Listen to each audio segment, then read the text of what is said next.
This is the Bigger Pockets Podcast, show 236. You're listening to Bigger Pockets Radio, simplifying real estate for investors large and small. If you're here looking to learn about real estate investing without all the hype, you're in the right place. Stay tuned and be sure to join the millions of others who have benefited from BiggerPockets.com, your home for real estate investing online. I'm Scott Trench, host of the Bigger Pockets Podcast. My co-host. You already wrecked it, Scott. You already wrecked it. Josh says, "What's going on, everyone?" That's right. Josh Dorgan. What's going on, everybody? There we This go. is Scott Trench, host of the Bigger Pockets Podcast, here with my co-host, Mr. Brandon Turner. What's up, Scott? You know, second time's a charm, right? Second time's a charm, yes. That was good. So how you doing, buddy? I am doing pretty good. You know, my foot's recovering, so I'm able to kind of walk around and start to run and all that kind of stuff. So Are you playing rugby again yet, or when's that come? So I hope to play rugby by the end of the month, but there's a little bit of a problem because the screw they put in actually snapped, which has set me back a little bit farther than I was hoping. So, but all the bones are in good spots, and good job. Hopefully with some physical therapy, I'll be back on the field. Nice. Yeah, Scott is a rugby player, and he's a beast. So if you want to wrestle Scott, just give him a call. His phone number is area code. I don't even know. All right, so Josh today is actually, I saw a picture earlier. He's in the Badlands of South Dakota, out in the middle of nowhere. So, of course, thank you, Scott, for jumping in and covering for him. Mount Rushmore, right?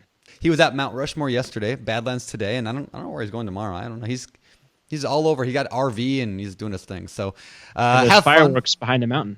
Yeah, I know. All the presidents. Yep, that's a pretty epic place to watch the 4th of July. Yeah, today we're recording this on the 5th of July. I'm not exactly sure what date this comes out. I think later in July. But anyway, I had a good 4th. Did you have a good 4th?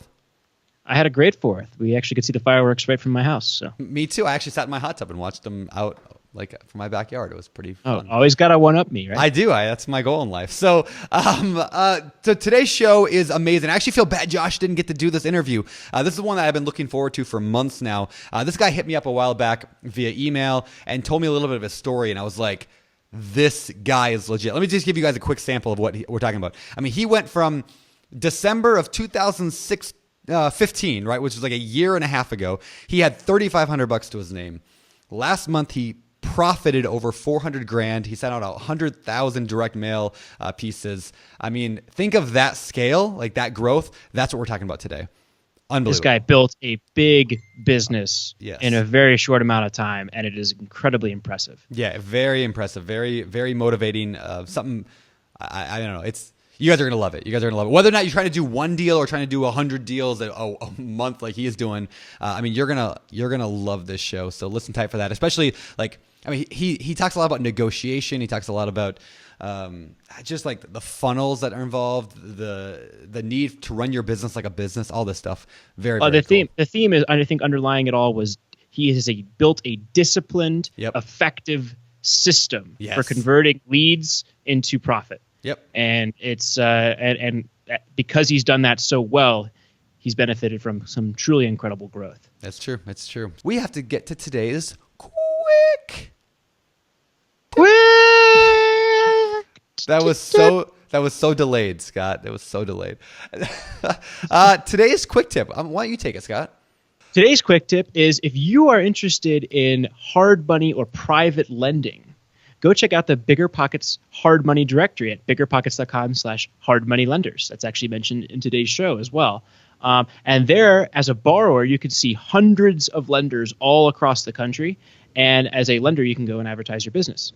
As always, with any lender, make sure you do due diligence on the lender and make sure it's a good fit for you. Yep. Hey Scott, if I wanted to advertise my business on BP, like let's say I'm anything, right? I'm a real estate agent. I'm a whatever. You're kind of the head of all BP kind of like, what do we call it? I don't know, sales, but whatever that is, right? Business development. How do I get in touch? I mean, what do I do if I want to use BiggerPockets to reach more people? Awesome. You can go to BiggerPockets.com/advertise and send an email directly through there, and I'll check it out. One thing to note with the advertising stuff is we really only directly work on advertising with people that are interested in marketing to the entire national audience, at the time of this recording, at least. If you're more of a regional person, you have your business that serves, Milwaukee or Tampa, Florida, or something like that, or even the whole state of California, that's kind of the use for the pro membership. You can advertise your business in the marketplace there. Yep. The stuff that I work with is really like, I'm a national lender and I could loan in all 50 states, and I want to put out some content there, like our sponsors on the show. Perfect. All right. Well, I thought I'd throw that in there. Now let's get to the show, because today's show is incredible. And last thing I'll say before we get to it, if you've not yet left us a rating or review in iTunes, please do so. And with that, let's get to the show. Lance, welcome to the BiggerPockets Podcast, man. It's good to have you. I'm doing great. How are you doing? I'm doing awesome. I'm excited to have you on here today. You emailed me a while back, a few months ago, and kind of told me your story. And I was like, we need to get you on the show. Like, you have awesome. Yeah, you have an awesome story. You've done a lot of cool stuff. So we're excited to dig into that. And you did a lot of cool excited stuff to in a finally very short time. Yeah, in a very short time. Thank you. Yeah. So cool. Well, let's go to the beginning. I mean, before real estate, what'd you do? How'd you get into real estate investing? Like, kind of walk us through that beginning steps there into your first deal.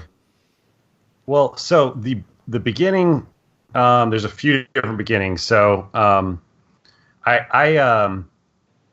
went on. I'm Mormon. I'm like LDS Mormon. So I went on a mission. Okay. And my mission was from 2006 to 2008. I was in Belgium and France. So 2006, when I left, the world was amazing. I got back in October of 2008, and the sky had fallen.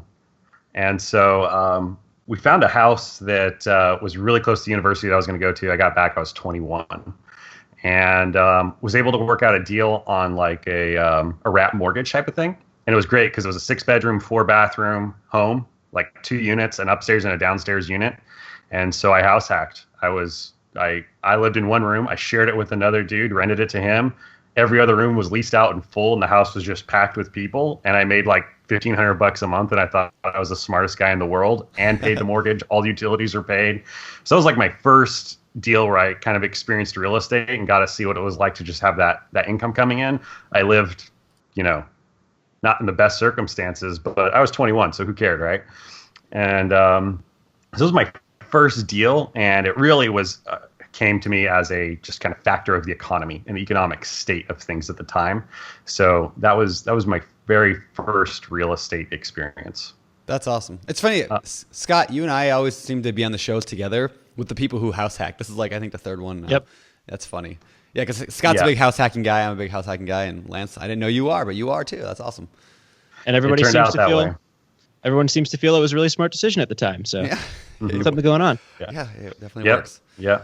So saving that money was like huge for me at the time, right? Because $300 a month, that was like everything I would get paid at my like $8 an hour job. It was like, so it was a big deal not to have to pay that, and getting the additional income was huge. So obviously I did the natural thing and bought a motorcycle. What was your job at the time? Awesome. I actually was a maintenance tech at a like 350 unit apartment complex. Oh, okay. Nice. I did have some other interesting experience in high school with real estate. I was growing up in Hawaii, and I was living there from about 2000 to about 2006 when I went on my mission.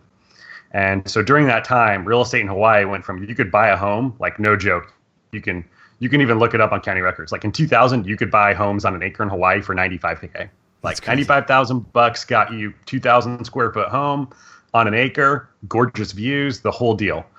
2006, same home, 1.5 million. It was like insanity in Hawaii. So I worked with these guys, this dude who was like crazy drunk old dude, and he was a carpenter, and his wife was a real estate agent.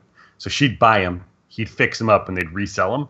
And he used me as his worker slave for $10 an hour. I thought it was the greatest thing in the world, because I was 15, making more money than anyone else I knew, and learned about flipping homes and how they were doing it. I didn't learn a ton, because at the time I was like, whatever. Yeah. I just want to go hang out with girls and surf.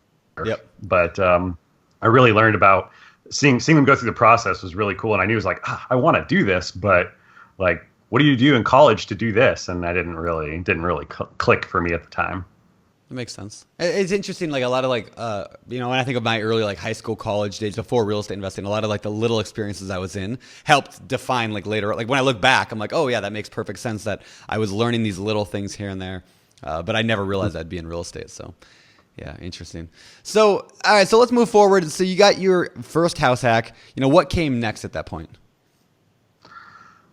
After that, as things were slowly getting better with the economy, I did a remote flip in Arizona. I had a friend who had been flipping homes, buying them at the auctions or whatever was going on in 2009-10, and he bought a home. We flipped it. It didn't work out that well. I made like nothing basically on the house, and it was a bunch of work and headache. And so then I was like, whatever. And during that time, I'd started some used car dealerships, and so I really was focusing more on those, and they were really growing. I went from I actually house hacked my car dealership. It was awesome. So I found this like huge garage for rent for $1,500 a month. It was like 12 garage bays, and then it had a big office and a teeny tiny like closet office. So, and then I had a really big parking lot for parking cars. So I leased the office from this car dealer and the garage and everything. I immediately relisted it and leased the garage space to a mechanic for $1,500 a month. Nice. Covered it. Then I went to college and I found these dudes who were like, dude, I want to be a car dealer. I'm like, yeah, come be a car dealer with me. Like, I'll make you a salesman, $500 a month each. So I found 5 guys who wanted to do it, $500 a month each. Plus I was also house hacking my house at the time. And I was like, yeah, this is awesome. Plus I was selling cars and making money. So I got more and more into the car thing. And I was going to Brigham Young University in Provo, Utah. And at BYU, I was like Entrepreneur of the Year a couple years in a row because I had like a restaurant going. I had all these different kind of entrepreneurial things. And this is like going from 2009, 10, 11, 12. Then in 2013, crap didn't just hit the fan. It was like a giant grenade filled with crap that exploded all over me and like hit everything that had anything to do with me. It all came crashing down. Like, I was married, I had a little girl, we got divorced. My best friend died. He was 26. Wow. He was in a hospital working, had heart failure, dropped dead. That was it. Like, nothing could have been done to save him. Just thing after thing. And it kind of all culminated with my brother. He was 22. He went into a dentist office to get a tooth removed. He ended up choking to death on the gauze and died.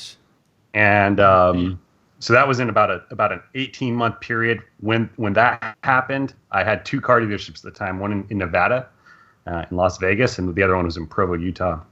And so when that happened, it was like just crushing. I went up to Utah for the funeral. I'd actually just gotten to Vegas. I'd been there for 15 minutes. I drove down, and my dad called me and told me what happened.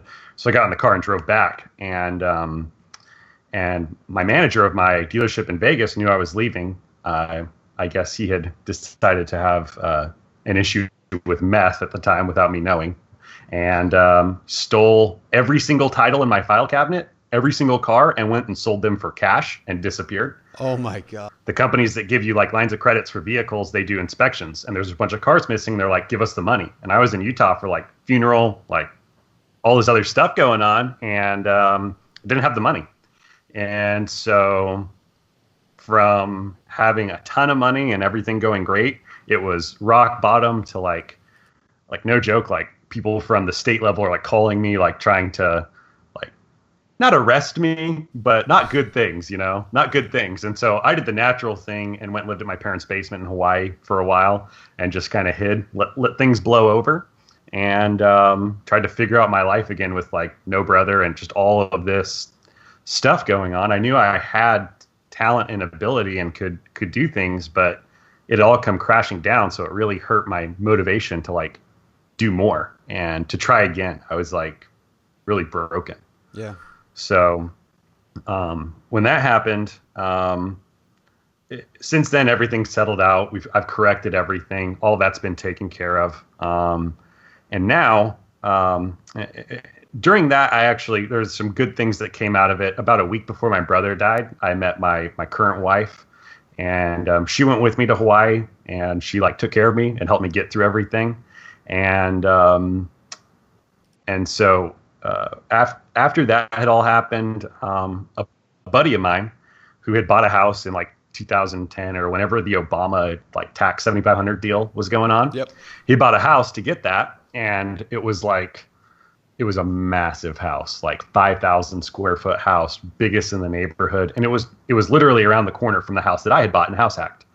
And so he was out of cash. So my parents were like, well, why don't you fix up his house? I could do construction work, but I really shouldn't. So me and a buddy of mine basically made it our full-time jobs to fix up this house. And we went through, and it was like the rehab of all rehabs. And now looking back, I'm like, I was so stupid to do that, knowing what I know now. But it turned out okay. We ended up selling the home and basically breaking even. Why do you say that? Why were you stupid to do that? Man, because if you ran the numbers, it was like, I think we spent like $200K on repairs or something stupid. It was like, it was stupid numbers. And the amount of time, like, it was stupid to do as a deal, but as a learning experience, it was priceless. Like, to learn, because it's like, we had to dig out, it had a basement, it was in Utah. So we had to dig out the foundation with a backhoe the whole way around the house. We had to repair the foundation. We replaced everything in that house: HVAC, roof, plumbing, electrical. Like, I can wire a whole house, I can plumb a whole house, I can do all that stuff now because we had to. We didn't have the money to sub it out. So either figure it out or lose a bunch of money. So we finished it and we sold the house, and it all went well. But as a learning experience, it was great. As a way to make money, horrible. How much would those repairs have been if you'd contracted it all out? I have no idea. I mean, we would have lost even more money. It was like, looking back at it now, it was like giving a toddler a cow and being like, eat this. Here's your food. And it's food, right? You could eat it. But for a toddler to eat a cow is just like, what do you do? So you just, start working on it. And it's like, we got it done. It took a year, and it was brutal. But it was, I mean, there were good things about it. My dad was over there. He's a professor at BYU. So he would come over because it was right next to campus. He'd come over every day after work on his off days, and he'd work right alongside me. And it was a good bonding experience for us after, my brother was his only other son, his only other child. And so it was a good experience for us to become closer during that time and to kind of repair what had been happening. So during that time, my goal was to kind of figure out what I was going to do next, right? Because I still haven't graduated college. I hadn't graduated college. So I went back and did a little bit more classes, but my degree's in French because it was quick and easy, and I already spoke French. So I was like, this is the quickest, easiest way to graduate, but it's pretty worthless, right? So I was kind of going to school, kind of just trying to figure things out, and we'd finished up this house. So after that, I moved to Texas, where my ex-wife had moved with my daughter, and was like, I don't know what to do here. So I got a job at a 9-to-5, being a project manager for a remodeling company, and it was absolute hell. It was like 200 miles a day in a car, and just brutal. So that was the only 9-to-5 job, the only W-2 job I've had in my life since, other than like those weird jobs I had during high school.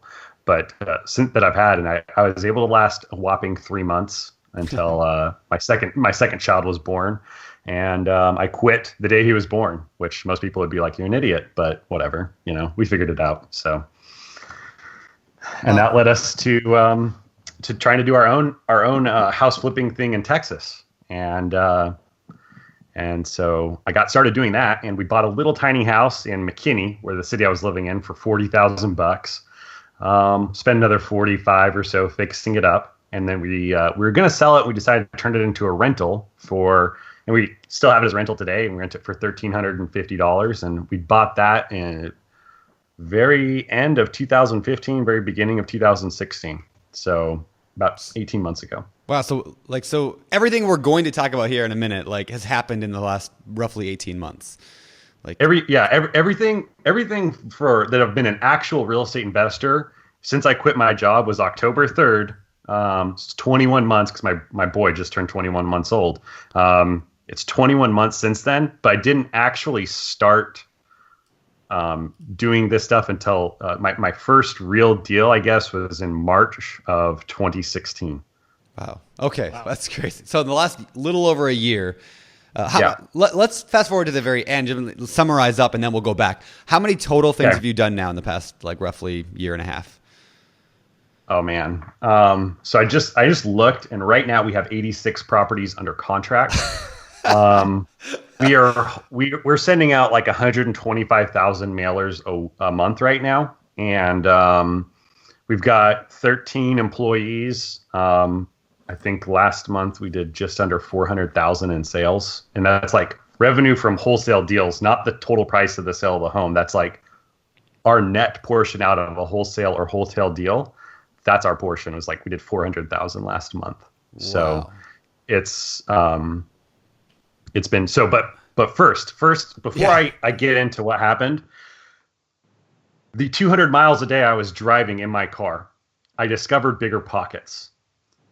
I listened to every single podcast twice, every single one. Wow. So really, to me, it turned into Professor Dorkin and Professor Turner teaching me what to do. And I listened to those podcasts, and there's some like the Michael Quarles shows and some of those other shows where I listened to them 3, 4, 5, 6 times. And I'd go back to segments of those shows and re-listen to them to learn how to negotiate and to learn how to do certain parts of it. But at the end of the day, I was like a fire, ready, aim kind of guy. Like, I would just contract properties, no clue how I was going to pay for them, no clue how to assign stuff, like no clue of the documentation I needed, no clue of anything, and just made it work. But I attribute a huge amount of this to BiggerPockets because the first several wholesale deals I did, I sold them to people I met at BiggerPockets meetups. Like, it was so influential on my life, and this isn't like a plug. It is a plug for you guys, but it was not something that that you guys were like, hey, you should talk about this. It was legitimately listening, and the information, the learning that I got from it was insanely valuable because I applied it. And so, honestly, I got to thank the BiggerPockets community, and especially Brandon and Josh, because my life, like Christmas 18 months ago, a buddy had borrowed my truck to move, and I had like a big dually truck, and he had crushed both the humps backing up a trailer. Oh man. Just crushed them. I got $3,500 of insurance money from that. That's literally what kept my family alive and gave my kids some semblance of a Christmas. I had nothing. I had no money, nothing. And now it's like we were joking because we've lived here for 2 years now in DFW. And we moved here. My parents had to help us with the down payment. We just moved last week, and we had the whole down payment for the house ourselves. We've got extra money left over, like completely different, night and day over a 2-year period. And the biggest educational change and the biggest thing that affected it was BiggerPockets for me. That's awesome. Yeah, I'm gonna take that quote and I'm gonna take that quote and throw it up on Instagram or something. You should. That's amazing. Because seriously, I love to hear that. People say that getting rich quick and stuff doesn't exist. And I don't know by what standard or if I'm rich or whatever, but I feel like 18 months to do it is awesome. And it's just going bigger and faster now. And it's amazing. So let's talk about why that is. I mean, why I know people who 18 months ago were telling me that they wanted to get into real estate, and I still talk to them now, and they're still trying to get into real estate. And people who have been trying for 10 years to get into real estate, they've bought in 1 deal, 2 deals, 3 deals. What was it different about you and your journey that helped you take off in such a dramatic way? Well, quitting my job created a sink or swim situation. So it was I either made it work or didn't eat. So I made it work. I mean, there wasn't a choice. I had kids. It was like, I gotta make this happen. My wife's also amazing. She got her real estate license. And so the fact that she's had that, and I've been able to not be a realtor because that wouldn't help me at all, but having access to her knowledge and what she's learned and MLS and those sorts of things has been hugely helpful to me. So her and I work together every day. We run the business together, and we have 2 other business partners, and the 4 of us run it. And she has been a huge contributing factor for me because, man, most wives would have just murdered their husband. She's like in the hospital, like, hey, quit my job. So, but she supported it the whole way through, and so did my parents and everybody else around me. So that was a big deal after such a big failure for me. So let's go into the specifics here. So you started with a $3,500 insurance settlement. That's how you kind of got enough to get through Christmas in 2015. Is that right? And then come early 2016, you buy the $45,000 house with $47,000 in repairs. How did you fund that deal? And then what was the process like after that? So my parents had sold that house in Utah and gotten their money back from that, and they wanted to invest in some rentals. So they actually did that deal, and that deal to this day hasn't really made me any money. It just kind of kept me busy during that time. What happened is I started doing some mailers. So in January, I used some of that insurance money to do some mailers in January, and I got some response. And I was focusing in like a downtown McKinney area, and this area it's got homes that were built starting in 1850, and it's a very unique area. And it's got a street that splits the sides, and so there's an east and west side. The west side, you can get over $300 a square foot for property on the west side. The east side is a little bit more rental friendly. And so we started buying some homes over there with my parents. I never really made any money from that, but what happened is I contracted from the mailers and just kind of networking and things. Ended up contracting 3 homes in March, and one of them I contracted with a friend of mine. Her name's Jamie Woolley, and I met her at a BiggerPockets meetup, and we contracted this house. And I was like, "We're gonna flip this house," and she's like, "Yeah, we should flip it." And it was like 2 houses down from a house that she had bought to flip, and she ended up wholesaling. And she bought it for $90, and she wholesaled it for $130. And so she's like, the guy who bought my house, I think would want to buy this house. And so I was like, okay. So we wholesaled it for $180, and we contracted it for $150. And this was an MLS deal. This was something we found on MLS, and we wholesaled it for $180, contracted at $150, and we split it 15 each. I had 2 other properties under contract at the time, one that I contracted at $110 and another one I contracted at $100. I was at a BiggerPockets meetup, and I was talking to some of these people, and they're like, "Dude, do you have any property? I really need a flip." Like, they just finished up a deal, and they're like, "I can't find a deal." So I was like, "I mean, yeah, I got some deals, but they're my deals. You can't have my deals." And they're like, "Well, we really need a deal." I'm like, "Well, you can have my deals if you pay me enough for them." And they're like, "Well, how much you want?" And I'm like, "For the one for $110, I was like, I want $140. And they're like, "Okay." And I was like, "Okay." Like, I'd never really made any money flipping homes, but wholesaling, it was like $30,000, boom, 15, wow. Boom. And then I had another one that I contracted at 100, and I sold it at 125, and it was like boom, boom, boom, all this money coming in. So I was like again, did the natural thing. In a matter of months. Yeah. So I did the natural thing and bought a Tesla. The smart thing to do. There's like this thing that a lot of real estate investors go and buy Teslas. Yeah, this pattern. I think Ben Leibovich and Serge Shukot both have Teslas. I think who else has got a Tesla? There's a couple other people who've been on the podcast that got them. I'm still working on that. We'll get there. I built myself an electric bike. Nice. You got to buy the used one. So I got a used one. So it's like $50,000 instead of $150. So I recommend the used route. A little better. So let me for those people listening right now, let me just cover a couple of things. First of all, wholesaling, in case you guys aren't familiar, it's basically where you find a property that's a really good deal. You put it under contract, and then you somehow, there's different ways to do it, assign it or double close or whatever to usually a flipper. And so the flipper ends up doing the work. You're basically just doing kind of the boots on the ground, finding the deals and then getting them to somebody else. So just in case people are like, "What's wholesaling?" That's what we're talking about here. Yeah. Is that all you do? I mean, like, is that all you do, or have you done a lot more since? I've done other stuff. Like, so we have, my parents have, in the interest of retirement, they have started a company that buy and holds properties. And right now I think it's 13 units. And we're trying to finish up closing on an apartment complex right now that'll put us at 25 total units for that business.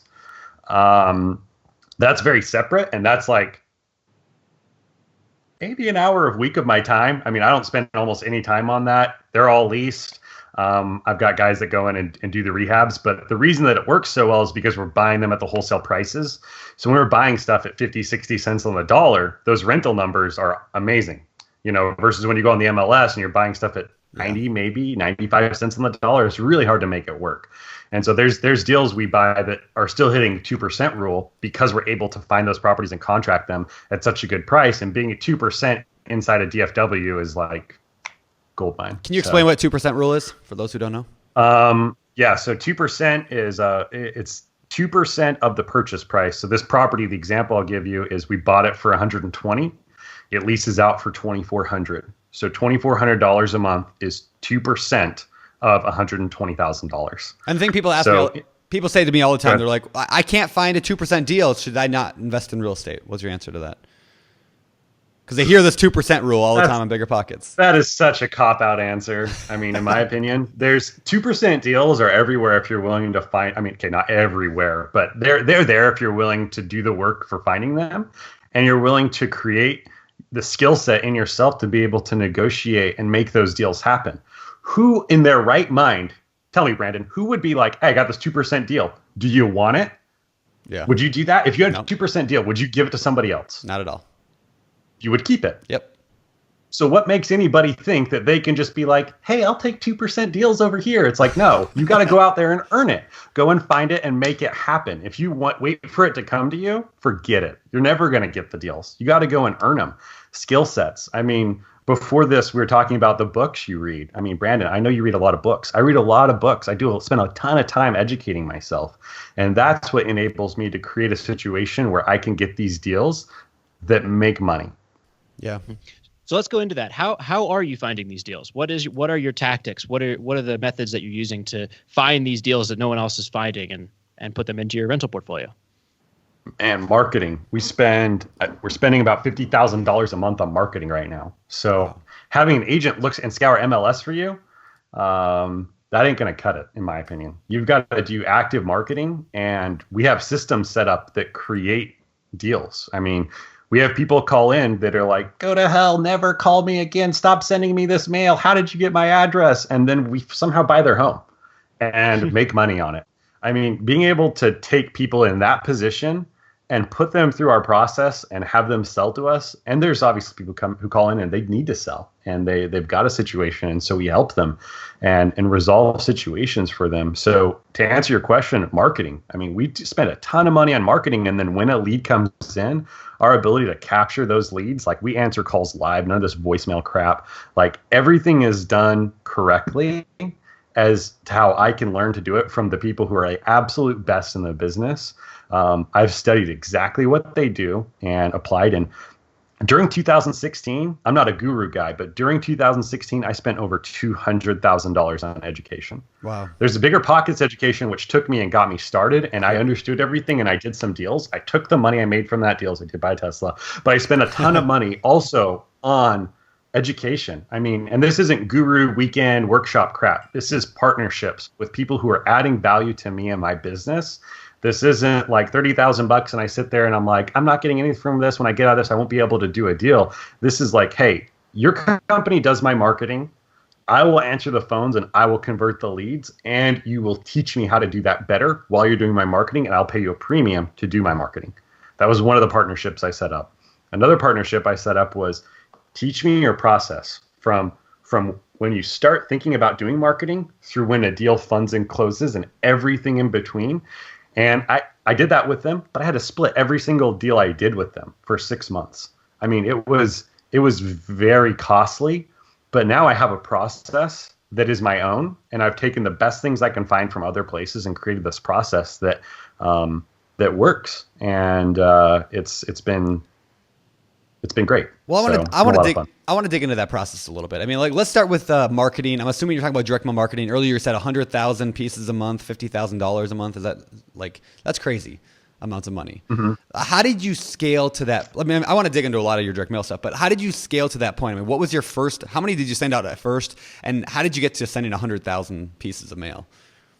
So the first thing I did was I identified an area that was exploitable, which was, I don't know if that's the right way to say it. I'm not a shark. I don't go after.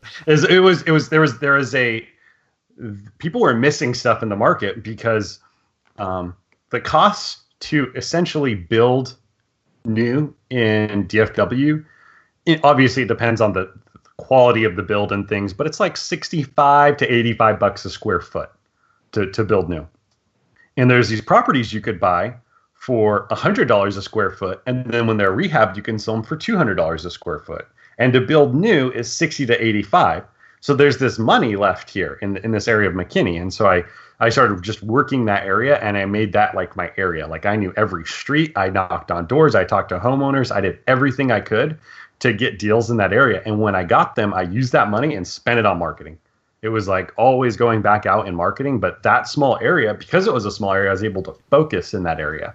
Love that. And that created a situation where I could recognize deals very quickly. I learned how to recognize deals there. And then once I learned how to do it there, the Metroplex was really the next step. So we went and started my first mailing. It was actually was land only deals. And I sent out 600 postcards from like Yellow Letters or something. And I got one phone call and I bought one lot and that was it. And then I kept working on it and did a 1,000 campaign. And these are the ones I was doing in January. And then in April, after I'd made some good money, I made my first partnership and they kind of controlled how much marketing was going out. And so we were sending out, I think, about 15,000 postcards a month with them. And they actually took the calls and answered them for me and then transferred them over to me when they were good leads. So I learned how to negotiate and contract a property and sell them and do all that stuff. And then during that year, I also had the other partnership. And so there was a good amount of marketing going on. And then in December, I started doing 25,000 a month. January, I think, was 25. February was 50. March was 75. We just upped to 100, I think, in April, and now we're upping to 125 in July.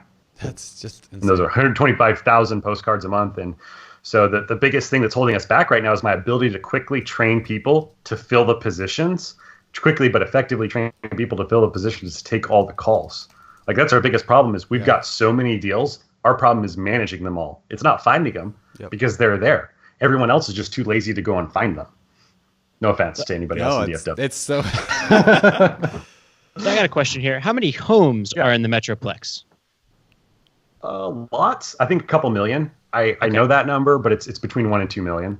So you're going to hit on average every home in the entire metro area every year at this rate, right? Oh, no, because I mean.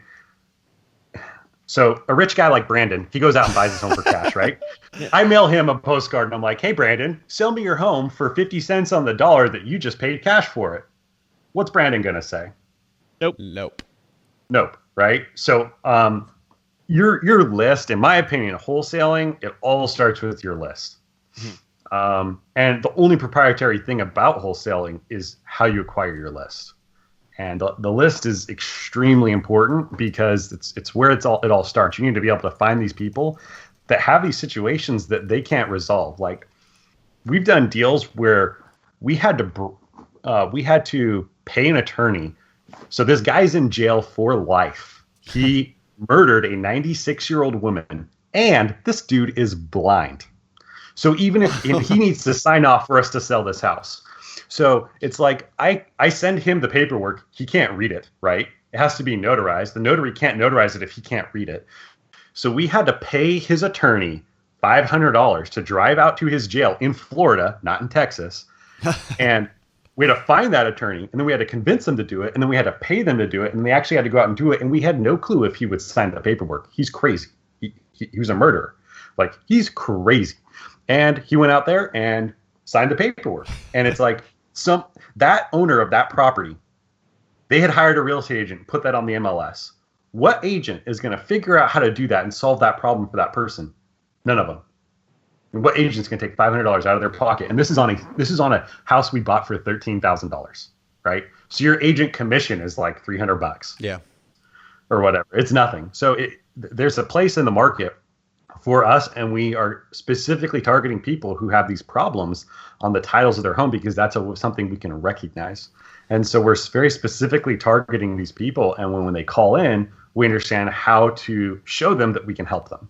So let me take this down to a level that, like, most of our listeners aren't going to send 100,000 pieces, right? But what can you talk directly to some people right now that are saying, I want to send out my first direct mail campaign next month? What do they do? Who do they send to? Like, can you give them some advice for those newbies that are getting started with direct mail? Well, step one is equity, right?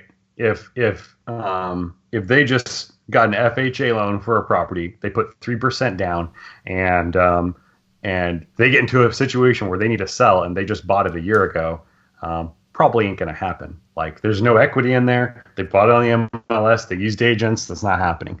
You need people to have equity. So if you're not looking at people who have equity, and I'm talking like 30, 40, 50% of equity in their home, it's a waste of your time. Unless you want to be a subject to guy or do something else. And in that case, do that. Don't try and wholesale. But it's all about, that's the beginning. If they don't have equity, you don't have a wholesale deal. That makes sense. And how do you find that out? There's a lot of different ways. The problem is you got to look at how they're getting that information. And so there's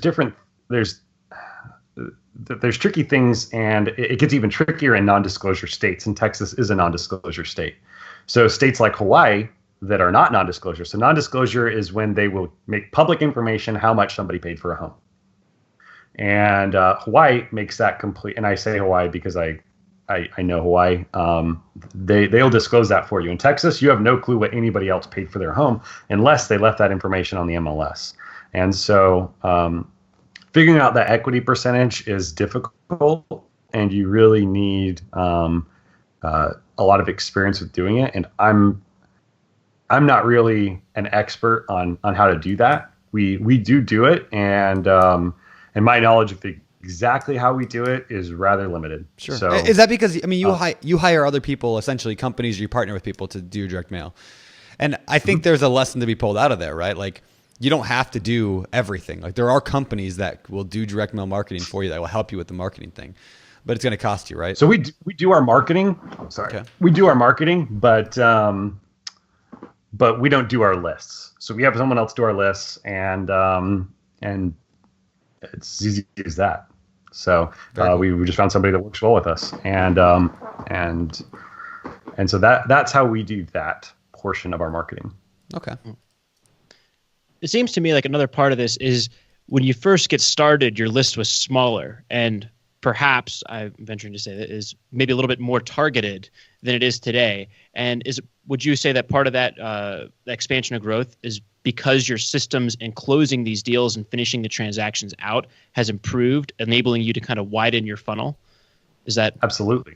Yeah, absolutely. And so before, I had to be super targeted and super specific in an area I knew, because I couldn't afford to be wrong ever. Like, if somebody was getting mail, I needed them to call. And I was sending out like 1,000 postcards, and my response rate was like 10%. It was like stupid. Now, if I could get 10% response rate, I'd be on an island somewhere. But yeah, what is your response rate now? Do you know what 1 to 2? Okay. 1 to 2%. And it just depends. I mean, there's so many factors when you deep dive into it. Like, if your mail hits on the wrong day, that's effective. I mean, this week, yesterday was 4th of July. We didn't even bother mailing this week. We can't, because it's like, so we're just going to double up mail next week.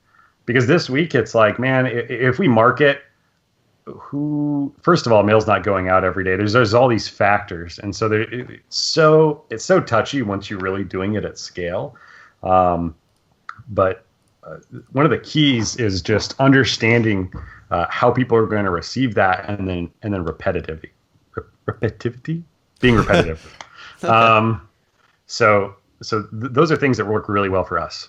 And how often do you mail people? I mean, like, are they getting a postcard every month from you, every quarter, once a year? Yeah. Every month. So a person every month they get the postcard. Is it? Yeah, we switch it up every 3 months or so. So we'll kind of blow people up for about 3 months, and then after that there are people who do stay on our list, but a good chunk of it kind of changes over, because a lot of those homes are sold. I mean, it's silly to be mailing somebody whose home's sold, and so it does get changed. And a lot of these people are in situations where their homes are going to sell, and so it does get changed. And every 3 months or so, we try and change that every quarter. Okay, very cool. So moving past this kind of wholesaling piece, you started off, you started wholesaling some deals. You had this $45,000 property. You've acquired some rentals. I think you mentioned that you also have done a few flips, or has that been part of your portfolio, and maybe some sites to build, that kind of stuff? Can you touch on that? Yeah, I have a build going on right now, a ground up build. It was just a cheap lot that I bought, and it made sense to build. So we're doing a build right now. Fix and flips, I've done, I don't know now, probably a couple dozen at this point. Whenever I do them, though, I'm never involved in the actual flipping of the property. I try and stay as far away from that as I can, just because it's doing the work. I've realized, I can pay somebody 15, maybe $20 an hour to do a lot of the work. Now, there are some skill sets that you need for certain things that you do have to pay more for, but I know my time is worth a lot more than 15 or $20 an hour. So I really try and separate myself if there is a flip. I mean, as a company now, we never take on flips. And the only time we would is if we closed on a property and couldn't sell it, and our only exit was either lose money or flip. I think we'd probably flip it, but we haven't had that happen yet. Yeah. So we try and avoid them just because scalability, we've built a system and we spent so much time on our system and process that going outside of that is silly for us, because we're so good at what we do. It's like, why would you it's why you take your car to a mechanic, right? Like, I could probably get through and fix my car and watch a bunch of YouTube videos and figure it out, but there'd be a lot of swearing, a lot of like bloody knuckles, and a lot of grease, and a lot of frustration, and no car for a week. And so it's better for me to just let someone else do that piece and give up that money that I would be able to save or make. So I like that. So let's talk about that system a little bit more, because you spend a lot of time working the system, and obviously in order to do that volume of deals, you have to have a pretty solid system. First question is, what software do you use to manage everything, like all the flow? Pipedrive. What is it called? Pipedrive. I've not even heard of that. It's a CRM. It's a sales CRM. It is very, very, very, very basic. It's like you could show a 5-year-old how to do it, and they could move stuff around and play with it in there. It's really simple, and that's why we like it. Nice. I like that. I'm gonna check that out a little later, because I had not heard of that. But okay, so then walk us through your system in terms of, like, you send out the direct mail marketing, somebody calls, so somebody in your team answers that call. What happened? I mean, like, walk us through beginning to end in like a minute period, like overall what happens to the lead. They call in. We differentiate people who are motivated from people who are not. People who are motivated get escalated to acquisitions managers. They negotiate and contract the properties. To me, it's all about negotiation. One of the amazing things about real estate is negotiation is there, and you can negotiate that. So we negotiate and contract the property. Once the property is contracted, there's a lot of documentation that really goes into a deal. And so we have, originally we were having acquisitions managers do document collection. We switched over to having document collectors do document collection. And then once the documents are all collected, everything goes through title.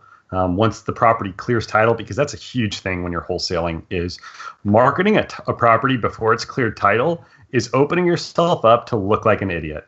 And so clearing title is very important. Once title's cleared, then we market the property out to our buyers list and through a bunch of other channels, contract the sale of that property, and then close. So that's basically the process we go through, which is pretty much what every wholesaler goes through, I think. Sure. That makes sense. One thing that I noticed in your story, and I talk about this a lot, I talk about it on BiggerPockets webinars, we talk about it on the podcast a lot, is this deal funnel. And like, your explosion seems to be largely fueled by what I call like the deal funnel, which is basically, if you want to buy, people come to me all the time and they say, I can't find any deals. And I always ask them the question, well, how many offers did you make this week?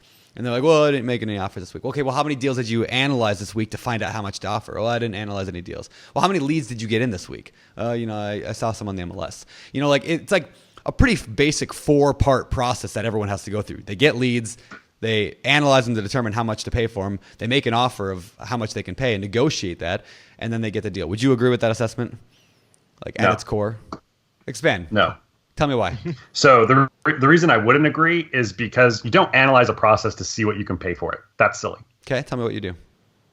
You find out what they need for the property. Ah, okay. Explain. So if I can pay, ARV's $200K, I can pay, it needs $20K in repairs. ARV is after repair value. Once the property's all prettied up and all the frou-frou and it looks all pretty. Once it's livable, good condition, and is one of the best houses in the neighborhood, that's what the after repair value is. Yep. So if I go in and I say, okay, ARV's $200K, that means, and repairs are 20. that means my buyers are probably going to be willing to pay, depending on the area. Now, this is another big thing as the area stuff is in. There's neighborhoods where I can sell stuff at in the high 80 percentages. So like 85, 87, 88, 89%, 89 cents on the dollar I can sell stuff for. Now, I got to know that first of all. So I got to have an idea of that. But I can break all this down and I can get back and say, okay, the absolute most I can pay for this house is $145,000 or whatever that number is. If I go to that person with that number in here, what do you think I'm going to contract that property for? $145,000. Yep. And I'm going to be able to sell it to somebody for like $150 or whatever that number is, $155, and I'll make $5,000 or $10,000. Well, if I do it the other way and I say, how much do you need for your property? What is your need and how can I meet it? Totally different. They say, well, I need $100,000 for it. And I say, okay, well, boom.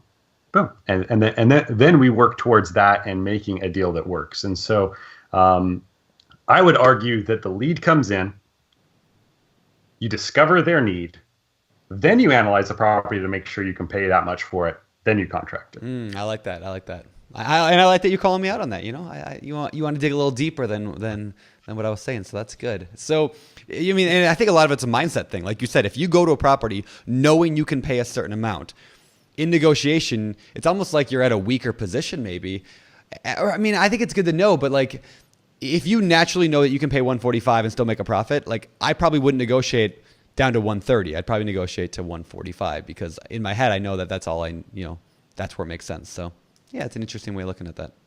And I'll give you to me, it's all about meeting their needs, right? If I'm there to help them and they have a need, then what is that need and how can it be met? Well, how you find that out is the process that we go through to learn that. And so once it's learned, we then try and meet that need.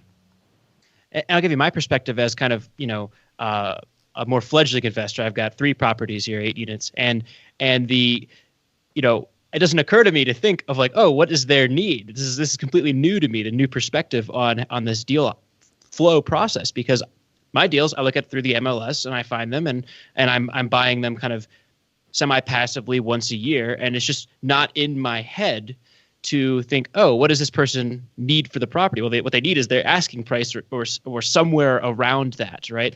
And you're just kind of flip that completely on my, turn that on the side, because if you're finding deals off market and doing this mailing piece, of course, they have no idea what their property is worth. They have no idea what their situation is. They're looking to solve their problem, and you're figuring out that piece to it, and then everything else is gravy. So. Yeah, and so our goal is to meet the need. So, like, there's been properties I've contracted on Monday and I've closed on Thursday. I mean, I'm talking like, boom, their need is I cannot have this any longer. And that's their need. So I got to meet that need. Screw the price. They don't care about the price. They're like, I really don't care. I just cannot own this anymore because it is going to put me in the hospital. Okay, I'll take it. So what's an example? I will deal with your problem. What's an example of someone that has that kind of need to get rid of the property that quickly? Back to those meth heads, man. Those guys just ruin lives. But seriously, when your house becomes like a crack den and those types of situations when it's been, the property's been in the family for 100 years and, mom was living there, mom just died. I can't go back into that house and look at mom's stuff. I just need it gone. I don't even care about the money. Just get it gone. Their need is to have that gone and off their plate. And literally they don't want to look at it, think about it, smell it, nothing. So my goal is, okay, I'll have a mobile notary come to you. You won't do anything. You'll never have to go back. You'll never see the property again. And then we work out the price that works for them and us. And it's got to be a win-win situation, Just their price has to work for me. My price has to work for them. And so that's my goal, is to find the win-win with everybody. It's always about win-win situations. Because if they feel like they're losing, it's not worth it to me. Because I don't want them going around saying, these guys are whatever, or like writing on the Better Business Bureau, or just, I don't want to deal with that. So I want to create that win-win situation. I don't want to be the guy that puts people in lose situations. Doesn't make me feel good at night. Doesn't help me sleep at night. So it's all about the win-win. And so that's always my goal, is to, like I said, meet their needs, discover the need, and then meet it. That's awesome. I really like that a lot. So before we go to the fire round, I want to kind of summarize a little bit more of your system in terms of, if you said earlier you get maybe 1% to 2% response rate on your postcards, out of people who call you then, do you have any estimate on what % of the people who actually call you end up turning into a sale for you, or at least turn into a, something that you pursue? And then, like, how does that filter down? Like, if you send 100,000 letters, how does that break down in terms of number of phone calls, number of leads, number of deals, number of closings, all that?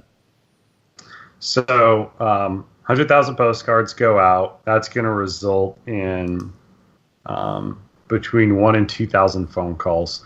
And then of those 1,000 or 2,000 phone calls, we're going to probably upload about 100 deals into our CRM. And I'm trying to keep the numbers simple here. Sure. So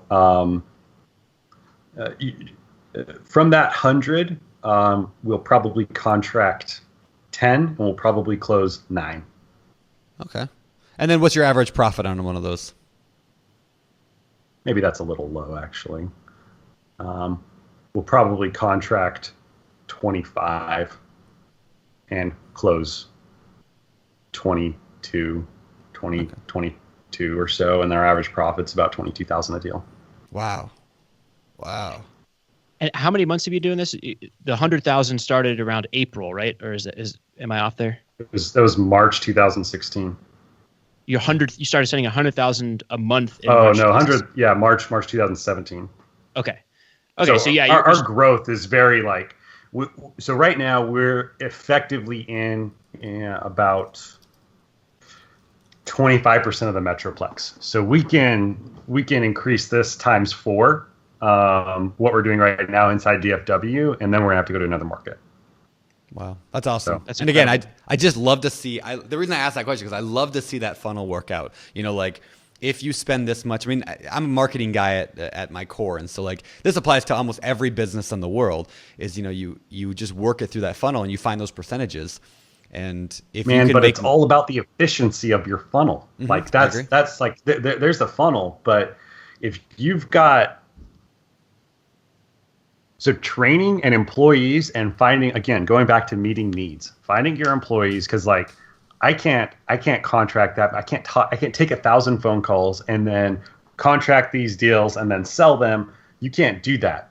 So training to me is and creating a working environment where people love their job, they understand their job outline and description is crystal clear. The processes that they work through are clear to them.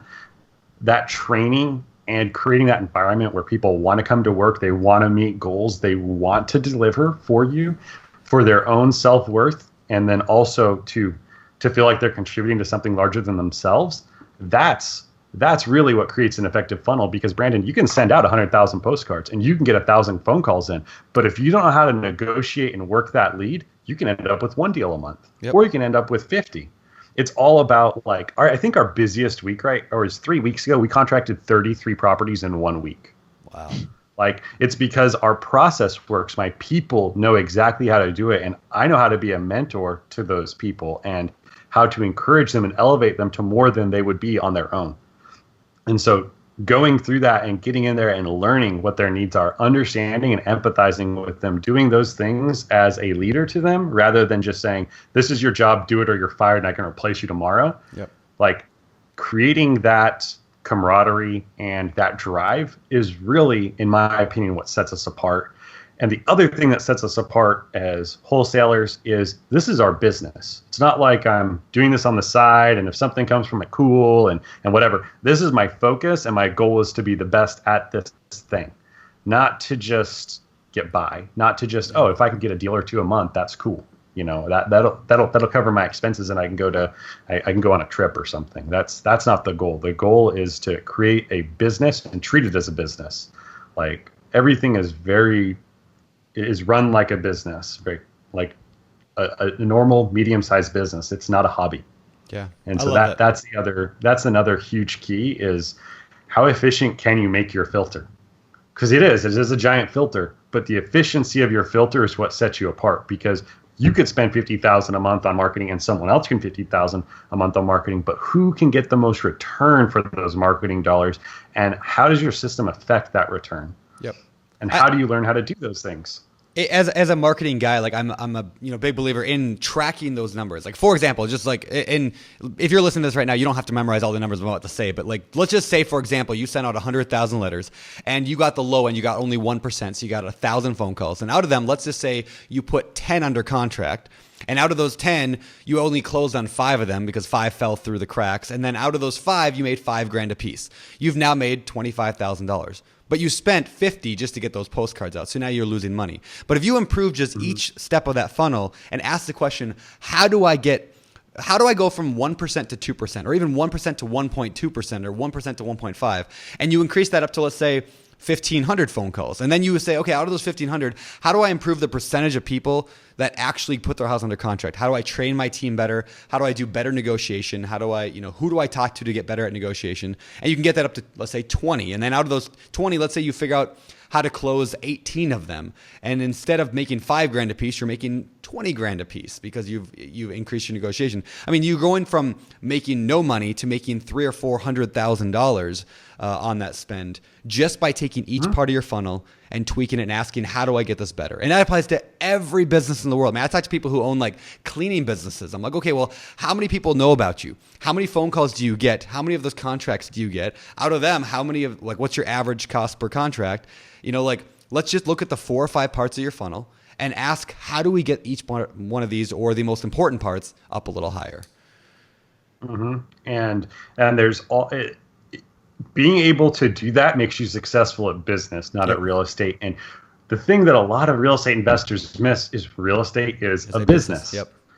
And when you treat it like, oh, well, it's this thing I do on the side, or it's, I flip, I buy and hold, I do this, I do that, I do this, it's like, man, you got to focus and pick a business. It's not like you get businesses like McDonald's, right? And they take it from growing, they own the farm and they own everything the whole way through, right? Yep. So there's those guys, but they didn't start out like that. It's like that vertical integration came over years and years and billions and billions and billions of dollars. Like that's where that came in. When you're little, you got to focus. And you focus on that one thing like a laser, and you just keep pushing through.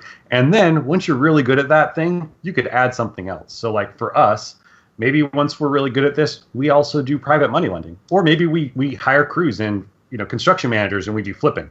But for right now, it is laser focus on wholesaling. And do I want to do other things in real estate? Absolutely. It's that shiny object syndrome you guys talk about from time to time. It's like, you got to focus on this one thing and make this one thing your business. And then once that's your business and that's sustainable and you're spending 3 or 4 hours a week on it because every system's in place, every manager's in place, everything is in place you need, then yeah, okay, let's look at doing something else. But until you're to that point, focus. Yeah, and so it's so whimsical, I feel like, with some of these guys, like, yeah, if I can get a wholesale deal, I'll wholesale it. If I can't, I'll flip it. And if I can't do that, it's like, so you're just doing everything then, right? Because like there's no system that can cover all this unless you're like a closet $100 million net worth person who you don't appear to be at all. And so that's the thing that they're missing, is it's like, focus. Just, if you want to be an agent and be the best agent you can be. Yep. If you want to, whatever part of it you want to do that part. Don't do other parts until you've got the scalability to do it and the systems to support doing it. That's so true. Is my opinion. That's awesome. Yeah, I think that applies directly to every single person that is attempting to run a business or go into entrepreneurship. And even for me, real estate, I would say I treat real estate like a hobby. My full-time job is here at BiggerPockets, helping grow this website. That's the business that I'm in and operating. And for me, I'm not treating my business, my real estate stuff, like a business. That's why I'm acquiring one property every year and paying, MLS price and got my license and that kind of stuff. So I'm dipping into these things. So for you, it's a retirement plan. Mm-hmm. It sounds like to me, like what I'm hearing is like, that's my retirement plan. I'm going to have these properties. I'm going to have tenants that pay them off for me. And then once they're done, I can retire using some of that money. And it's a great plan. That totally works when you're setting it up to work that way.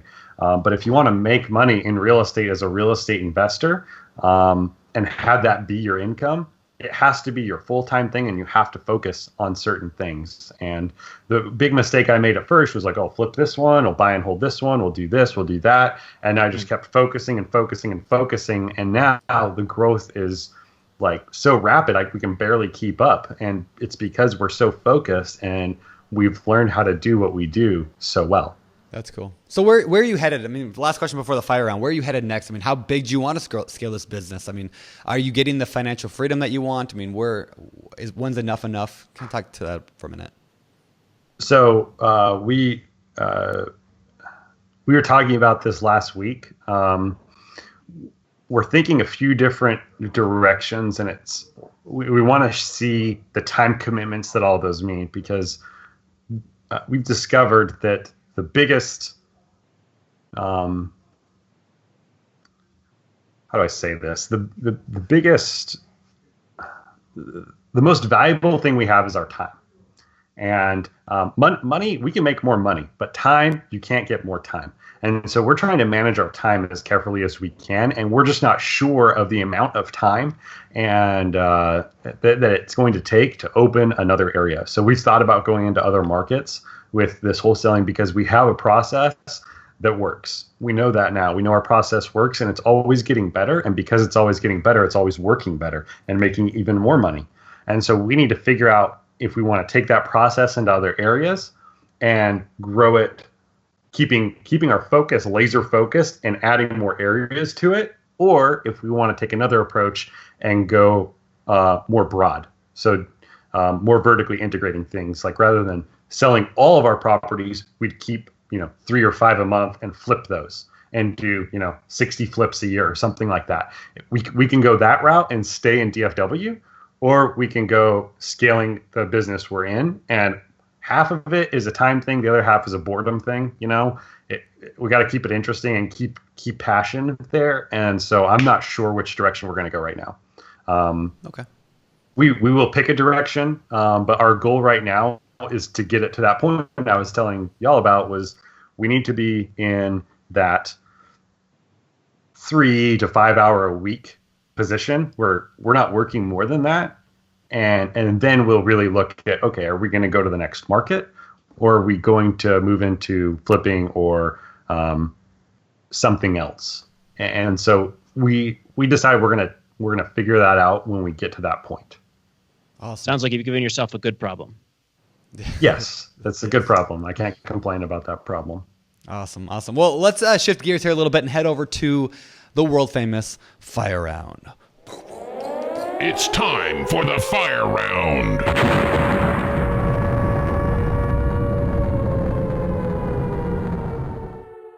All right, let's get to the fire round. And for those people who are not regular listeners of the show, the fire round is a segment of the show where we pull the questions directly out of the BiggerPockets forums, and we ask them to our guest. So, Lance, number 1. If this person has 30 minutes of free consultations with an accountant. So they said, what should I ask them? If I have 30 minutes of free. How to save money on your taxes. How to save money on your taxes. Yeah. All right. That's a really broad question. What are your goals? I would first determine your goals. Once you know your goals, ask the accountant what he recommends tax-wise with getting there.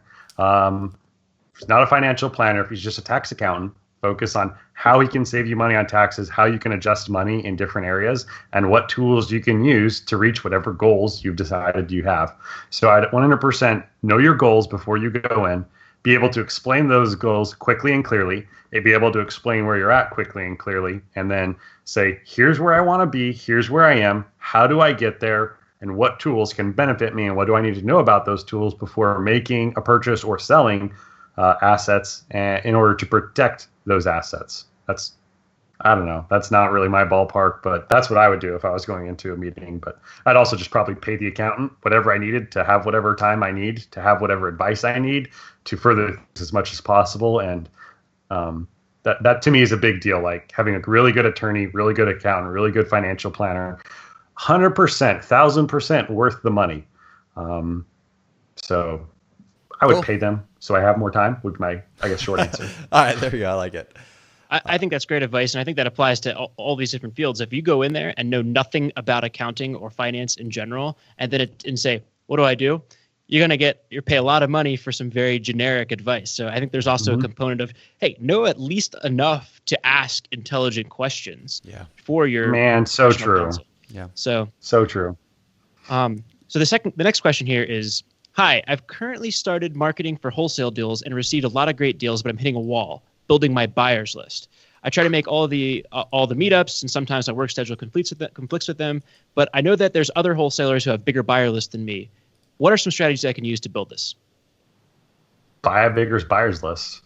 Did you say seriously? Buy a bigger buyers list? Talk to other wholesalers. Be like, hey, bro, I'll buy your buyers list. That's one way. Trade buyers list is another way. Put out good, legitimate properties that are actual deals and market them on Craigslist, Invested Connector, BiggerPockets. Market them everywhere you can. Facebook, Twitter, everywhere you can possibly market properties. Market them, and anytime anybody responds, have things set up so that they're automatically added to your buyers list. I mean, we've grown our buyers list. I think our buyers list right now is about 20,000 people, 20-ish thousand, and we add 1,000 people a month to our buyers list because we're putting out quality properties. They're not daisy-chained BS deals that nobody wants. They're real deals that come from us. They're sourced from us. I'm not remarketing a property that's been marketed by 17 other people, and there's 20 people in the middle making money. They're my deals that I contract, and if anybody else tries and wholesales them, I get all over them and let them know they're breaking the law, and it is completely illegal to try and wholesale my deal without equitable interest in that property. And so my goal is to present that quality to people, and then they join my buyers list naturally because everybody wants the deals. Yeah. Deals is the biggest bottleneck right now in real estate. Yep. And so I've got the deals, and so I have no problem building my buyers list because another thing that you guys constantly preach is money finds deals. Yep. And so because I have the deals and I don't let other people market them, I get the direct result of that, which is an increased buyers list. That's so true. Yeah, there's several ways to do it. People complain they don't have a buyer's list, and I'm like, well, no, it's not that you don't have a buyer's list, you don't have a deal. Like if you have a deal, I can guarantee you if you have a good deal, you can find a lot of people who want to buy it. I mean, just go throw it up on the BiggerPockets marketplace and you'll have 100 people in 10 minutes if it's a good enough deal. But you don't have a deal. That's why you don't have a list. So I think people, would you agree people spend too much time focusing on building their buyer's list rather than deals? I see that a lot. Too much time focusing on BS excuses. Oh, I don't have business cards. I don't have a website. I don't have this. I don't have that. Revenue first position. If you're not focusing on revenue, you're focusing on the wrong thing. Like once you've got a whole business in place, you can hire people to focus on other things, but you have to be single-minded to revenue the whole time because that's what pays these people you're trying to take care of. That's what creates a system that can help people who are in need of selling their homes. It's what creates everything is that revenue in first position. And if you lose that from first position at any time, you're risking losing your business. Yeah, so true. I love it. All right, next question. Oh wait, Scott, it's you, right? No, it's me. You asked the last one. I'll ask this one. I am trying to wholesale deals, but I'm finding great deals. But how do I place the deals under contract without a proof of funds letter? I actually get that question a lot from people. Well, first of all, I have contracted more properties than this individual. I don't know who they are, how many properties they've contracted, but because they're asking that question, I know it's less. Yep. I've never, ever on a non-MLS deal, on a deal I've got from marketing, I've never had to provide proof of funds, and I've contracted properties over $1 million. Never been asked that question because there's no agent involved. Yep. Once you have an agent involved, it becomes much more difficult to make money in the deal, in my opinion. There's deals on MLS. Don't get me wrong. I told you a story about one of my first deals, which was an MLS deal, but I've never come up against that. I've never had anybody ask me for proof of funds. So if they do, and you do need to get a proof of funds letter, and it is a real deal, there's hard money lenders that will give them to you same day. I would reach out, make sure you've got a good network of hard money lenders who can give you those proof of funds letters.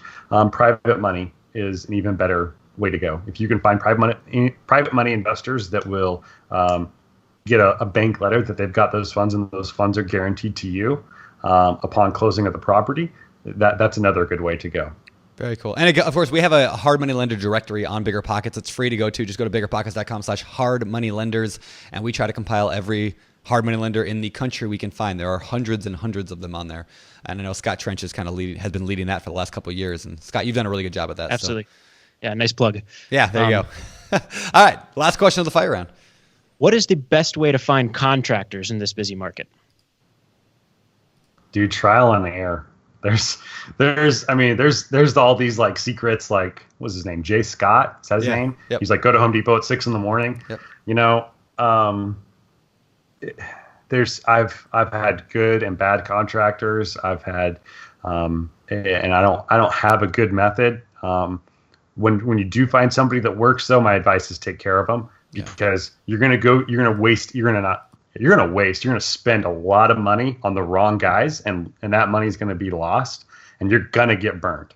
And so that's another thing that you need to just count on. You're going to get burned. And so once you do find that good guy, don't beat him up. I'm all about negotiation. Negotiation is like what sets real estate apart for me. Like, negotiation is everything. That is the key to real estate.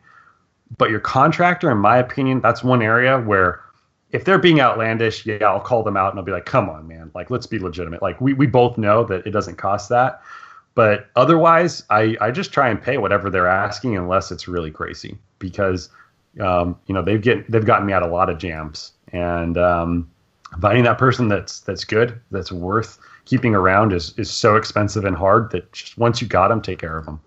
I love that point. And with negotiation, there's two types of negotiation. I think there's a negotiation you do for a property with someone that you're never going to see again, right?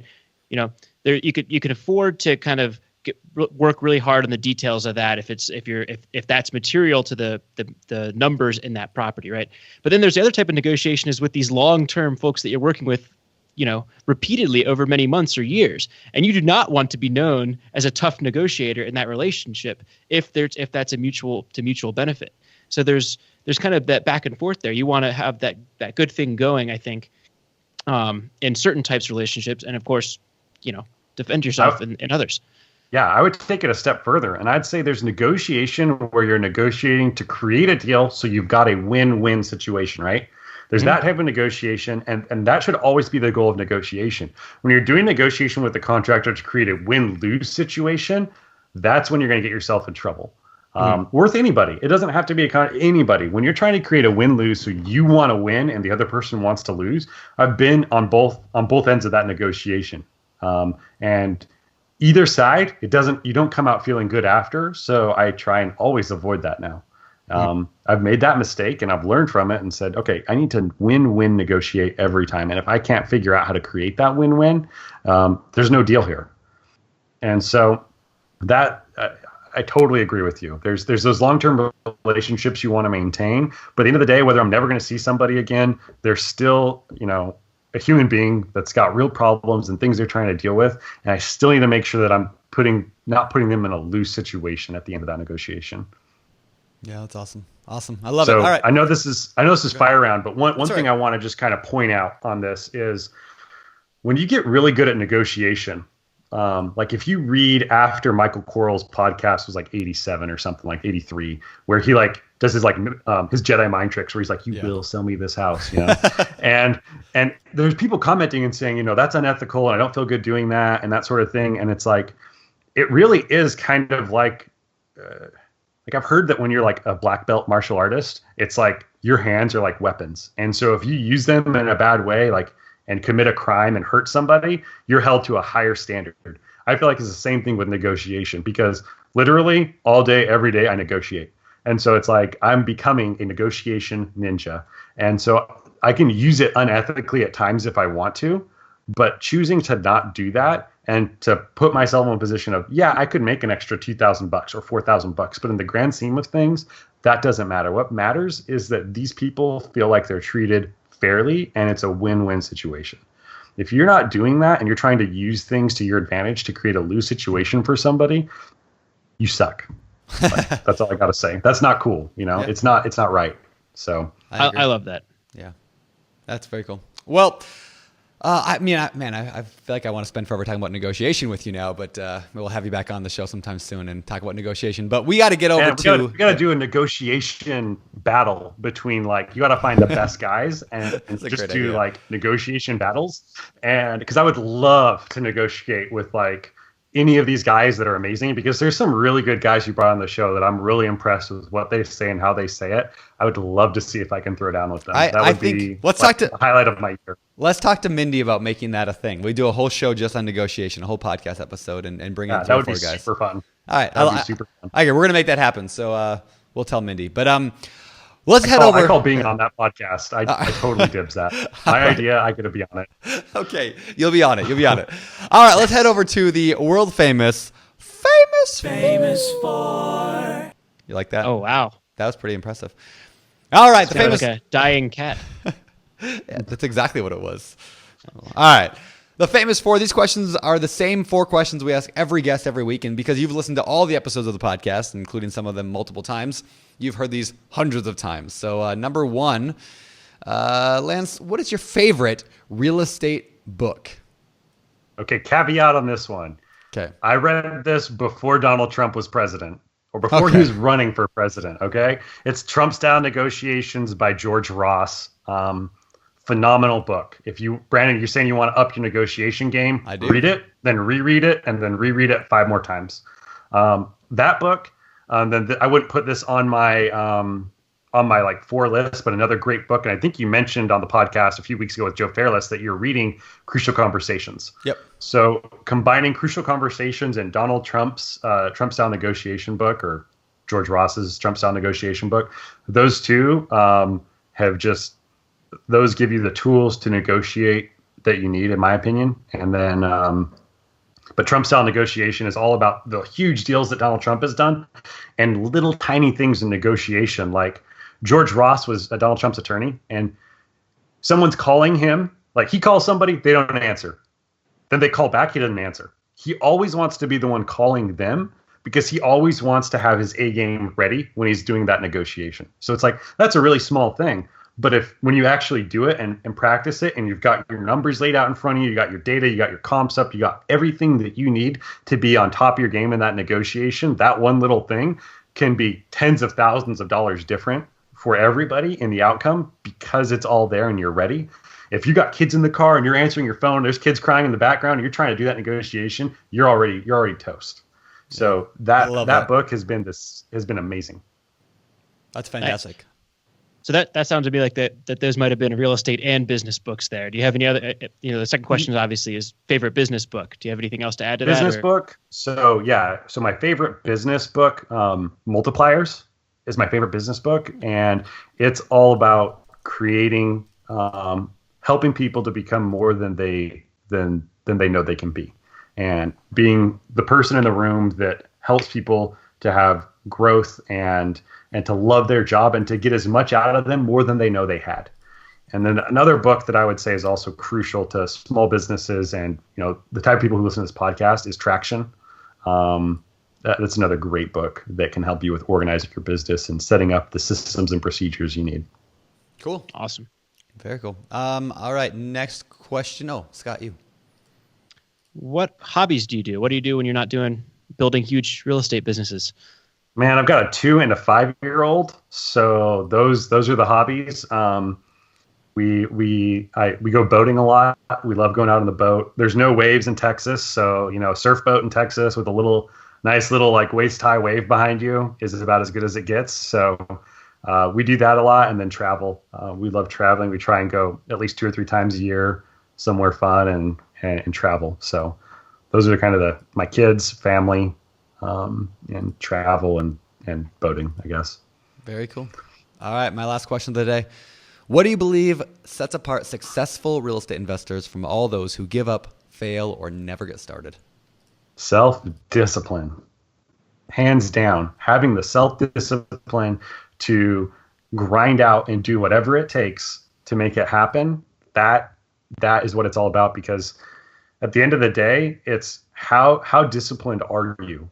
Like, sometimes I'm not very disciplined, right? I make 80,000 or 90,000 or whatever in that month, and I buy a Tesla. That's not good self-discipline.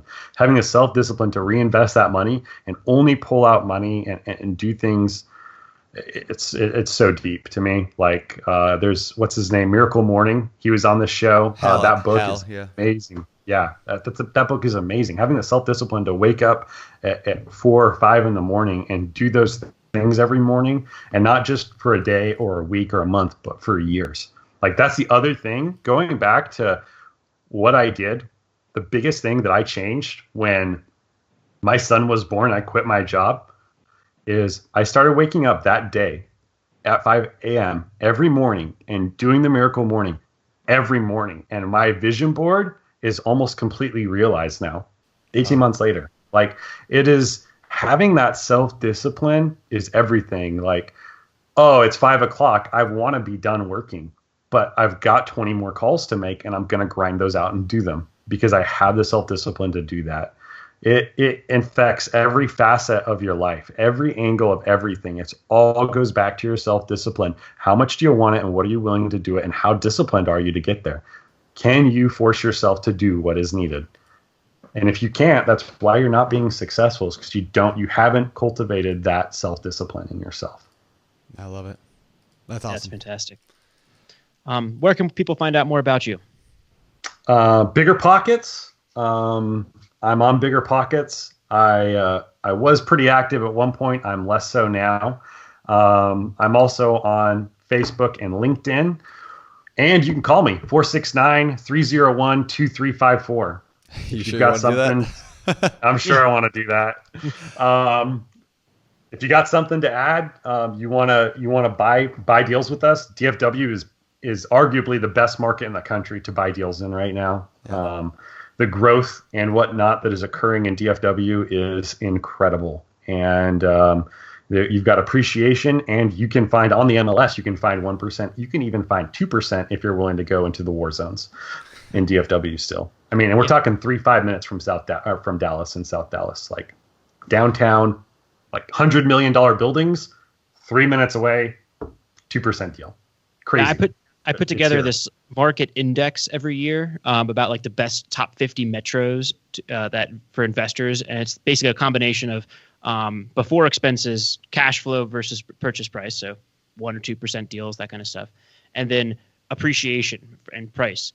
And Dallas has topped the list, and it topped it in 2015 and topped it in 2016, and I'm about to do it again this year, or the next couple weeks. I wouldn't be surprised if it's right up there again here in 2017. So yeah, that's another way that'll be a good way. But if people want to reach out, they have something they want to add or be involved in some way, maybe they're, this show could produce a lot. Because like I told you a little while ago, I don't know which direction we're going. Maybe someone hears this show and says, hey, I want to be just like him, and I'm in Milwaukee, and I want to wholesale. I want to do their process, and maybe we partner with them, and maybe we introduce our process into their market and have them help, spearhead that or something. Who knows what can come from it, right? So I'm open to anything, and that cell phone number will ring, kind of like our marketing number. So you will be able to get to me if you got something worth hearing. I'll be happy to talk to you, and me or my business partner. So awesome. I'm always open. All right. I love it. Well, Lance, this has been incredible. This has been definitely one of the longer shows we've done because there's so much to unpack here. But really appreciate you coming on. No, it's very good. I mean, we could have gone on for 5 hours. That's okay. It's good. You've had an amazing journey, especially the last 18 months have been just like a rocket ship for your business. So thank you for coming on and sharing your story. Thank you, guys. I love being on the show, and it was great talking to you. All right, thanks. Thanks a lot. All right, now is our show with Lance. Thank you so much, Lance, for being on the show. Lance Wakefield, super motivating, super powerful show, don't you think, Scott? Oh, it was fantastic. This guy has, he started out trying to do it all. I was going to say he has not done it all. He's tried to do it all, and he's found exactly the area, the system that he can focus on and scale, and has become the best in his market at that particular niche. And has really built something incredible because of that. So niche. What do you say? Niche. I say niche. You say niche. Potato, whatever. No, but I agree. I think the focus thing is so key, especially when you're getting started. Like, so many people get that shiny object, and every episode of the podcast brings them a new thing that they want to get into. I've really been trying to put that into play in my life this year. I'm like, I want to buy a mobile home park, 50 units to 100 units somewhere in the U.S. Like, that is my focus, and I'm turning down almost everything else that comes to me. What about you? Like, what's your focus this year? So my focus this year was I wrote a book. I just completed writing that book, Set for Life. That came out in in mid-April, and I'm kind of refocusing. You know, there's the writing. Yep. There's several parts to that. There's writing the book, then there's promoting the book, and now that's kind of putting on autopilot. So I'm actually kind of redoing my goals right now, but I'm closing on a fourplex, and I'm going to kind of figure out the next thing as soon as that's closed. Very cool. Well, I'm excited about that fourplex for you. That's going to be awesome. So cool. All right. Well, I don't know. You got anything else? Should we get out of here? Yeah, we can get out of here. Things are going well. Life is good. It's summertime, 4th of July. Happy birthday, America. Happy birthday. 241 years old. Not that I'm counting. No. All right, guys. Thank you so much for being a part of the BiggerPockets podcast. Of course, stay around after the music, and you get to hear the random 6 from our guest today. That's kind of a little bonus. So stick around for that, and we'll see you guys next week. Scott, the BiggerPockets podcast. This is Scott Trench, signing off. You're listening to BiggerPockets Radio, simplifying real estate for investors large and small. If you're here looking to learn about real estate investing without all the hype, you're in the right place. Be sure to join the millions of others who have benefited from BiggerPockets.com, your home for real estate investing online. It's time for the Random 5. All right, now for the Random 6 that we've started adding here at the end of the show. These are just 6 random questions we're going to throw at you, and just get to know you a little bit more on a more personal level. You ready, Lance? Ready. All right, number 1. Do you use, this is kind of related to a question you answered earlier, but do you use an alarm clock, or do you wake up naturally? I wake up naturally. At an early time. What time? Usually you said 5, 6, 4? 5. So I honestly, I just got my self-discipline spiel I let out, but lately it's probably been between 6 and 6:15. But yeah, I was waking up naturally at 5 a.m. for a long time, and then I got baby duty for a while, and that killed it. The same thing happened to me. Yeah, I was doing really good at like 4:30 or 5, and then the baby came, and I'm getting back into the. That's what I'm working towards right now. Yep. It's getting back in, so I'm like earlier and earlier, and my goal is to be at 5 by the end of next month. Nice. I want to be starting September when school starts. I want to be 5 a.m. That way, I've got the gym and all those things done by the time the kids wake up. Hey, are you on Twitter? No, but I think okay. our business is, but it might be. I don't know. I was gonna say people should tweet you and hit you up here on September 1st and make sure that you've hit that. Oh man, yeah, they should. Someone's got to hold me accountable. Yeah, we're holding you to that, so we'll hit you up somewhere. We're gonna make sure. All right, next question. I'll make sure we have a Twitter. I'll get it to you. Okay. Next question is Star Wars or Star Trek? Oh, Star Wars all day long, man. I was agree. easy. I agree. Do you have a secret? too. Do you have a secret talent? Not really. I have freakishly good memory. Like I've memorized like books and stuff, and like pi. Like I have pi memorized. Oh wow. Like to I don't know, like 50 or 100 decimal points. I don't know. I have a really good memory. It was like up on the classroom in 6th grade. They had like pi like written around the whole classroom, and school was always really boring for me, and so I memorized pi just That's like funny. chilling there. Because everyone was doing their work and I was done. I was just like, and I memorized pi, and I still haven't memorized. So like, I have a really good memory, I guess. I don't know. I'll call that a 3 secret plant talent. 14159. Athletes do it all the time. Yeah. Good job, Scott. Yeah. All right, next one. What is your dream vehicle? I'm driving it, man. I love a Tesla. I love it. I've got kids, so like having a Lamborghini or Ferrari or whatever would be cool. But I got kids, and I'd rather spend time with them, dude. My Tesla's a freaking minivan too. It seats 7, like it's awesome. So the Model S has those rear-facing jumper seats in the back. It's my little minivan, and I can race Lamborghinis and still beat them. But I can have the whole family with me while I do it. So I love even it. though the wife gets mad when I race people, but it's okay. It's all right. We won't tell. All right, my last question of here. What's your favorite dessert? Oh, ice cream. What kind?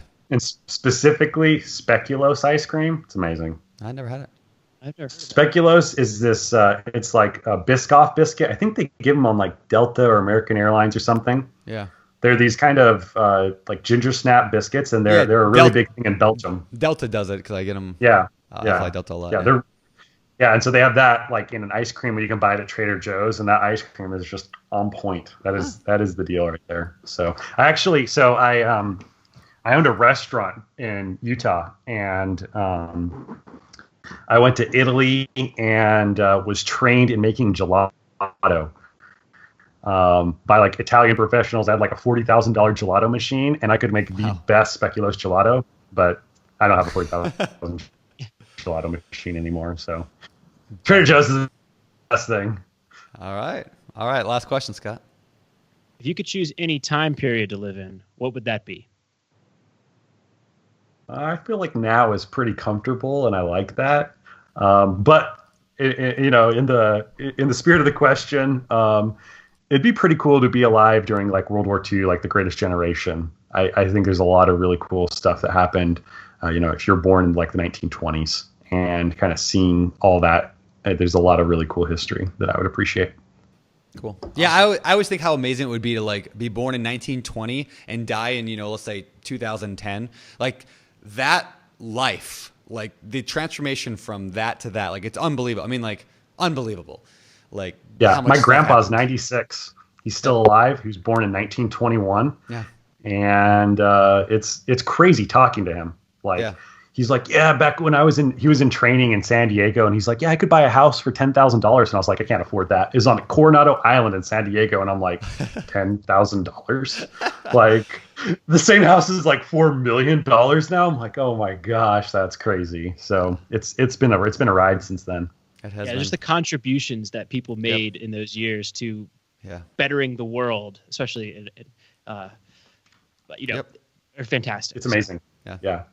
All right. Well, thank you so much for being part of our Random Six.